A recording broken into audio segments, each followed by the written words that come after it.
Magisterial পাওয়ার নিয়ে army এখন গ্রাউন্ডে আছে, ডিপ্লয়েড অবস্থায় আছে আইন শৃঙ্খলা রক্ষা করার জন্য, পুলিশকে সহায়তা করার জন্য। তো কাজেই আমি অনুরোধ করব যাতে এই ধরনের ঘটনা না ঘটে, কারণ এই ধরনের ঘটনা যত ঘটবে সামনে আমাদের ইলেকশন তত বেশি দেরি হয়ে যাবে, সংস্কারের কাজ তত বেশি দেরি হবে। এই বিষয়গুলো কিন্তু আমাদেরকে মনে রাখতে হবে। এখন এই যে আলী রিয়াজ সাহেবকে যে দায়িত্ব দেওয়া হয়েছে আপনাদের সংবিধান সংগ্রহ করার জন্য, ইনি কিন্তু পাবলিকের সঙ্গে কথা বলতেছেন ওই ঘরোয়া, কিন্তু আমাদের তো মিডিয়া আছে রে ভাই, খবরের কাগজ আছে, আপনার ফেসবুক আছে, এক্স আছে, সেগুলোতে আপনারা পোস্টেড আউট করেন না কেন যে এই এই সংস্কার আমরা করতে চাই, আপনাদের মতামত দেন, তাহলে একটা পাবলিক ইনভলভমেন্ট হয়। আমরা চুপচাপ বসে আছি, কি যে হচ্ছে সবখানে একই রকম অবস্থা, এবং কারো কথা কেউ শুনতেছে না। পাবলিক যখন কোনো একটা উপদেষ্টা সম্বন্ধে সরকারকে বলছে, সরকার বলছে আমাদের ভুল ধরায় দেন, যখন ভুল ধরিয়ে দেওয়া হচ্ছে তার কোনো জবাব দেওয়া হচ্ছে না। তা আমরা তো সরকারের কাছ থেকে জবাব চাই, আমাদেরকে জবাব দিতে হবে রে ভাই। আপনারা ওখানে বসে আছেন, আমাদের টাকায় আপনাদের সংসার চলতেছে, গাড়িতে ফ্ল্যাগ লাগিয়ে ঘুরে বেড়াচ্ছেন, আর আমরা যেটা বলতেছি সেটা আপনারা শুনতেছেন না কেন? ওয়াই? সেটা শুনতেছেন না কেন আপনারা? এই যে আপনার ফারুকিকে নেওয়া হল, তার ব্যাপারে কত রকমের কথা, ভিডিওর পর ভিডিও, কথার পর কথা, তারপর দেখি কোনো ইয়ে না। এই ঘটনাগুলো ঘটে যাওয়া কিন্তু আমাদের জন্য ভালো নয়, এটা ভালো ইন্ডিকেট করে না। এ ব্যাপারে সাবধান হওয়া উচিত ছিল, এবং কেন আমরা জানতে পারলাম না যে এই ধরনের ঘটনা ঘটবে, এইটা খতিয়ে দেখা উচিত বলে আমি মনে করি, যাতে ভবিষ্যতে এই ধরনের ঘটনা যেন না ঘটে। একটা বিষয় আমি শুনতেছিলাম যে 7টা বাসে করে যে লোকজন আসছে তাদের কাছ থেকে 250 টাকা করে নেওয়া হয়েছে, বাস ভাড়া হিসেবে, যাই হোক, তাদেরকে লোন দেওয়া হবে, ঋণ দেওয়া হবে। এখন এই ধরনের ঘটনায় এত মানুষকে সম্পৃক্ত করা হলো, ডিস্ট্রিক্ট লেভেলেও তো ইন্টেলিজেন্স অর্গানাইজেশনগুলো আছে, তো সেখান থেকে এই সংবাদগুলো কেন আসলো না, এবং কারা লোন দিবে এখন পর্যন্ত বোঝা যাচ্ছে না, কে দেবে। তো এই বিষয়গুলো নিশ্চয়ই এর পিছনে আছে, মানুষ আছে যারা এইগুলো ঘটাচ্ছে এই সরকারকে আপনার ব্যর্থ করার জন্য। তো আমি মনে করি যে এটা একটা যথেষ্ট ওয়ার্নিং হতে পারে সরকারের জন্য, যে এর সাথে বড় ঘটনা হয়তোবা অপেক্ষা করে আছে। তো কাজেই সাবধান হতে হবে। একটা জিনিস আমাদের মনে রাখতে হবে, পুলিশ কিন্তু এখনো রিঅর্গানাইজ হয় নাই পুরোপুরি, এবং পুলিশের কিন্তু দুর্বলতা এখনো রয়ে গেছে বিভিন্ন জায়গায়।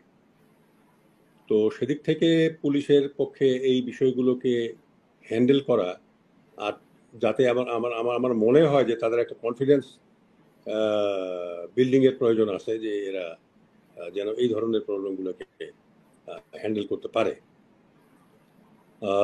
আমি সবচেয়ে যেটা মানে উদ্বেগের সাথে লক্ষ্য করছি সেটা হলো ছাত্রদের মধ্যে মারামারি, এবং এই যে এত বড় ভ্যান্ডালিজম হলো, আপনার ক্ষয়ক্ষতি হলো, এইগুলো কেন কেন হলো, এই এই এই বিষয়গুলো সম্বন্ধে আমি আমি প্রত্যেকটা ভিডিও এই ব্যাপারে দেখার চেষ্টা করছি, কিন্তু এর কোনো হেড এন্ড টেইল আমি করতে পারিনি যে এটা এই ধরনের ঘটনা ঘটলো কেন। 35 জনের মতো আহত হয়ে হসপিটালে গিয়ে ট্রিটমেন্ট নিয়েছে, কিন্তু ধোঁয়াশা সবখানে একটা, তার মানে এই ঘটনাগুলোর পিছনে একটা মাস্টার মাইন্ড কিন্তু আছে, এবং কোনোটার থেকে আলাদা নয়। এই লোন দেওয়ার নামে করে বাস ভর্তি করে লোক নিয়ে আসা, এই ছাত্রদের মধ্যে মারামারি, এই সব কিছু মিলেই কিন্তু এর পিছনে একটা ঘটনা আছে। এবং আমরা দেখতেছি, আপনি যদি প্রথম থেকে লক্ষ্য করেন, আনসার বিদ্রোহ, পুলিশ বিদ্রোহ, শ্রমিকদের বিদ্রোহ, তারপরে রিক্সা শ্রমিকদের এই যে বিদ্রোহ, এখন তো চেম্বার জাজ ওইটাকে স্টে করে দিয়েছে যে আপনার ওই যে 1 মাস পর্যন্ত ঢাকাতে ওই ব্যাটারি চালিত রিক্সা চলবে। তো যদিও সরকার এটার প্রতি আপিল করেছে, আমি দেখলাম আর কি টিভির স্ক্রোলে। এখন এই বিষয়গুলো সরকার কিভাবে দেখছে ওটা তো আমার পক্ষে বলা সম্ভব নয়, তবে যেটা আমি দেখতে পাচ্ছি সেটা হলো যে এই সম্বন্ধে আর্মিকে কাজে লাগানো যেতে পারে। কারণটা হলো আর্মি তো সারা বাংলাদেশে ডিপ্লয়েড আছে এবং প্রত্যেকটা ডিস্ট্রিক্টে আছে, তাদেরকে কাজে লাগানো যেতে পারে, এবং এইটা যাতে না ঘটে এই ধরনের একটা পদক্ষেপ আর্মিকে অবশ্যই গ্রহণ করতে হবে। কেননা যতটুকু আমি জানি যে ম্যাজিস্ট্রিয়াল পাওয়ার নিয়ে আর্মি এখন গ্রাউন্ডে আছে, ডিপ্লয়েড অবস্থায় আছে আইন শৃঙ্খলা রক্ষা করার জন্য, পুলিশকে সহায়তা করার জন্য। তো কাজেই আমি অনুরোধ করব যাতে এই ধরনের ঘটনা না ঘটে, কারণ এই ধরনের ঘটনা যত ঘটবে সামনে আমাদের ইলেকশন তত বেশি দেরি হয়ে যাবে, সংস্কারের কাজ তত বেশি দেরি হবে। এই বিষয়গুলো কিন্তু আমাদেরকে মনে রাখতে হবে। আর সংস্কার করার জন্য যেসব কমিশনারদেরকে সংস্কারের জন্য নিয়োগ দেওয়া হয়েছে কমিশন করে, সেখানে কতগুলো কাজ তো আমি দেখতে পাচ্ছি যে হচ্ছে। যেমন মনে করেন যে সংবিধানের বিষয়টা বোধহয় একটু আগাচ্ছে, কিন্তু পুলিশের সংস্কারের ব্যাপারে কি এই সম্বন্ধে কিন্তু সবাই চুপচাপ আছে। আমি মনে করি ওয়েবসাইট দিয়ে হবে না। এই আমি বদিউল আলম মজুমদার সাহেবের সঙ্গে, যিনি ইলেকশনের সংস্কারের কাজে নিয়োজিত আছেন প্রধান হিসেবে, তার সঙ্গে আমি সোনারগাঁ হোটেলে কথা বলেছি। তিনি বলছেন আমরা তো ওয়েবসাইট করে দিয়েছি, ওখানে কিছু কিছু আপনার আসতেছে, সাজেশন আসতেছে। আমার মনে হয় এটা পাবলিক ডিবেট শুরু করা উচিত, কথোপকথন করা উচিত, এবং কতগুলো কোশ্চেনিয়ার আউট করে দেওয়া উচিত বক্তব্যের মাধ্যমে, সাধারণ বক্তব্যের মাধ্যমে, যে যিনি প্রধান আছেন তিনি বা তার পক্ষে যিনি সবার কাছে এই জিনিসগুলোকে ওপেন করে দেবেন যে আমরা এই করতে চাই। পুলিশের ব্যাপারেও তাই, সংবিধান সংশোধনের ব্যাপারেও তাই। এখন এই যে আলী রিয়াজ সাহেবকে যে দায়িত্ব দেওয়া হয়েছে আপনাদের সংবিধান সংশোধন করার জন্য, ইনি কিন্তু পাবলিকের সঙ্গে কথা বলতেছেন ওই ঘরোয়া। কিন্তু আমাদের তো মিডিয়া আছে রে ভাই, খবরের কাগজ আছে, আপনার ফেসবুক আছে, এক্স আছে, সেগুলোতে আপনারা কোশ্চেন আউট করেন না কেন যে এই সংস্কার আমরা করতে চাই, আপনাদের মতামত দেন। তাহলে একটা পাবলিক ইনভলভমেন্ট হয়। আমরা চুপচাপ বসে আছি, কি যে হচ্ছে। এই যে সরোয়ার যেটা ব্যারিস্টার সরোয়ার যেটা বললেন যে ইসি নেওয়া হলো,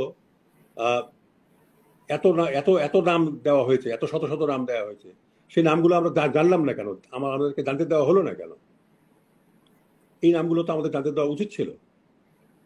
এবং যারা সচিব আছে, আমি ধরে নিলাম ভাই যে আপনার এই কি বলে আপনার উপদেষ্টারা তাদের অভিজ্ঞতা কম, ঠিক আছে, কিন্তু ওখানে তো একজন ধানু সচিব আছেন প্রত্যেকটা ডিপার্টমেন্টে। তো তারা তো জানেন এটা কিভাবে কি হ্যান্ডেল করতে হয়। তো তারাও কি একবার বোকা বনে গেছেন নাকি? না, এখানে একটা উদ্দেশ্যপ্রণোদিত ভাবে একটা কাজ হচ্ছে এই সরকারকে মেলাইন করার জন্য। না, আমি একটা কথা বলি, সরকারকে মেলাইন করা উচিত নয়, করতে দেয়া যাবে না। কারণ এরা ফেল করে গেলে কিন্তু আর আমাদের সরকার যদি নিজে মানে নিজের কার্যক্রম দ্বারা নিজেই যদি ব্যর্থতার প্রমাণ দেয়, তো সেটা কে করবে? মানে সরকারই যদি ব্যর্থতার প্রমাণ দেয়, সরকারই যদি নিজেকে গুছাতে না পারে, এখনো প্রায় 4 মাস হবে। আবার এখানে বলা হচ্ছে যে আওয়ামী লীগ থেকে তো এক ধরনের বাধা আসবে, আমরা জানি প্রতি মুহূর্তে।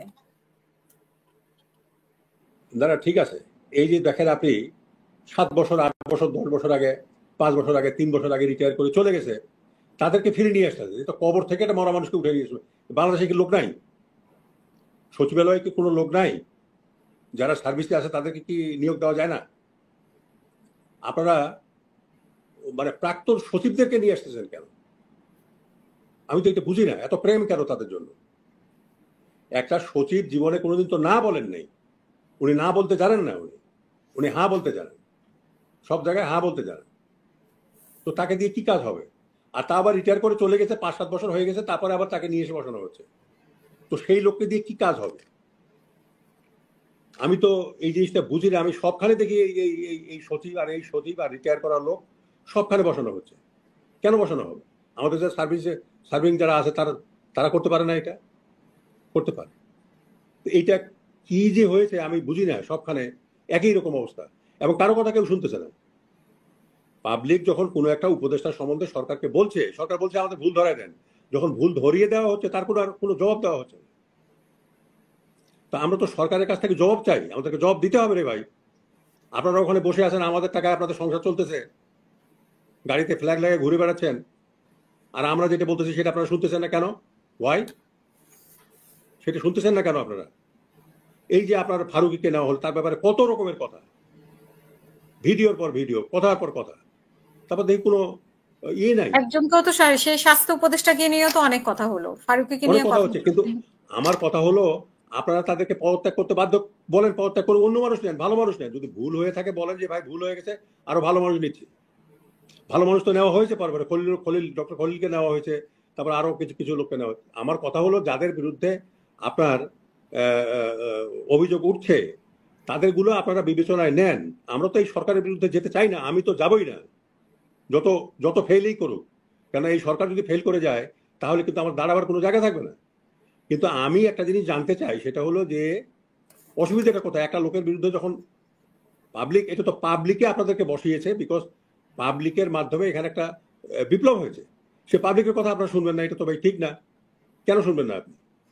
যদি কোথাও কোনো ভুল হয়ে থাকে, কারো নিয়োগ যদি ভুল হয়ে থাকে, তো তাকে বাদ দেন, বাদ দিয়ে ভালো মানুষ নেন। দেশের উপকার করা তো কথা। তো এটা হচ্ছে না কেন?